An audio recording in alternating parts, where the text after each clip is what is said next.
राधे राधे, जय श्री कृष्णा। मैं सीमा सिंह आप सभी धर्म प्रेमियों को सादर प्रणाम करती हूँ।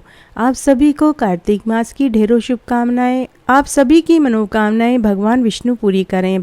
चतुर्भुज भगवान का आप सबके ऊपर आशीर्वाद बना रहे। जिस किसी भी मनोकामना को पूरा करने के लिए आप ये महात्म्य सुन रहे हैं, भगवान विष्णु आपकी वो सभी मनोकामनाएं पूरी करें और आपको कार्तिक मास के महात्म्य सुनने का पूरा फल मिले। आइए अब हम कार्तिक मास के महात्म्य का 5वां अध्याय सुनते हैं। राजा पृथु ने नारद मुनि से कहा कि हे मुनिराज, आपने कार्तिक मास में स्नान का फल कहा और अन्य मासों में आपने विधिवत स्नान करने की विधि, नियम और उद्यापन की विधि भी हमें बतलाइए, क्योंकि हम सब उस पुण्य फल देने वाले कार्तिक मास के नियमों और उद्यापन को भी सुनना चाहते हैं, ताकि हमें हमारे व्रत और स्नान का पूरा फल मिल सके। तब देव ऋषि नारद राजा पृथु से बोले कि हे राजन, आप भगवान विष्णु के अंश से पैदा हुए हैं, यह बात आपको मालूम है, लेकिन फिर भी मैं आपको इसका संपूर्ण विधान बताता हूँ। आप ध्यान से चित्त लगाकर सुनिए। आश्विन मास में शुक्ल पक्ष की एकादशी से कार्तिक के व्रत करने चाहिए। सुबह ब्रह्म मुहूर्त में उठकर जल का पात्र लेकर गांव से बाहर पूर्व या उत्तर दिशा में जाएं। दिन में अथवा शाम को कान पर जनेऊ चढ़ाकर पृथ्वी पर घास बिछाकर सिर को कपड़े से ढककर मुंह को अच्छे से बंद करके थूक व सांस को रोककर मल व मूत्र का त्याग करने के पश्चात मिट्टी व जल से अपने गुप्तांगों को धोए। उसके बाद दातून नहीं करें, क्योंकि अगर आपने दातून कर लिया है तो आपका स्नान व्यर्थ हो जाएगा। अतः दांत और जीभ को 12 बार कुल्ला करके धोएं। अगर आपको दातून करना है तो नीम के दातून करनी चाहिए और दातून करने के लिए आपको वृक्ष से तोड़ना पड़ेगा, इसलिए आपको यह मंत्र बोलना चाहिए। हे बृहस्पति, तुम हमें आयु, कीर्ति, तेज, प्रजा, पशु, संपत्ति, महाज्ञान, बुद्धि, विद्या, यश, वैभव, समृद्धि प्रदान करो। और यह मंत्र पढ़कर दूध वाले वृक्ष से 12 अंगुल की दातून तोड़कर दातून करें। व्रत या श्राद्ध के दिन दातून नहीं करना चाहिए। प्रतिपदा, अमावस्या, नवमी, छठी, रविवार को चंद्र तथा सूर्य ग्रहण में दातून करना चाहिए। कटीले पेड़ों, कपास, पीपल, बरगद, निर्गंध, इन पेड़ों की दातून नहीं करनी चाहिए।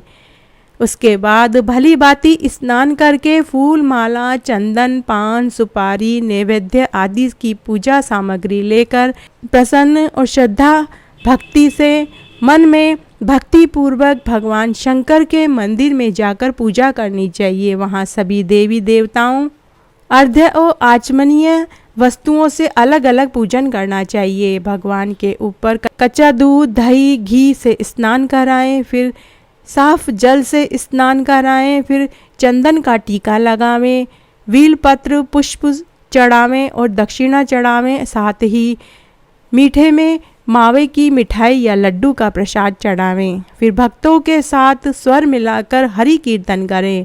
मंदिर में भगवान श्री हरि का जो व्यक्ति कीर्तन कर रहा हो उसे चंदन, तांबूल, नारियल और दक्षिणा के पैसे जरूर देवें, क्योंकि देव स्थानों में भगवत और हरि कीर्तन करने वाला भी साक्षात भगवान विष्णु के मूर्त रूप ही होते हैं। यह लोग सतयुग में विष्णु जी को अपनी तपस्या, योग, दान, पुण्य से प्रसन्न करते थे, मगर कलयुग में भगवत गुणगान ही भगवान श्री हरि को प्रसन्न करने का एकमात्र साधन है। पूरा दिन हरि कीर्तन और भजनों में बिताना चाहिए। पर निंदा, झूठ, चोरी से बचना चाहिए। जमीन पर शयन करना चाहिए। रात्रि जागरण करना चाहिए। भगवान विष्णु की आरती करनी चाहिए। चौमुखा दीपक जलाना चाहिए। पीपल पथवारी की पूजा करनी चाहिए। सूर्य भगवान को अर्घ्य देना चाहिए। तुलसी के क्यारे में पूजन करें। तुलसी के क्यारे में पूजन करते समय सबसे पहले जल छोड़ें, फिर घी का दीपक जलावें, अगरबत्ती करें। माता तुलसी को लाल कपड़ा या चुंदड़ी की ओढ़नी चढ़ावें और सुहाग की पिटारी जरूर रखें। फिर पूजन करने के बाद इस सुहाग की पिटारी को ब्राह्मण की बेटी को सौंप देवें।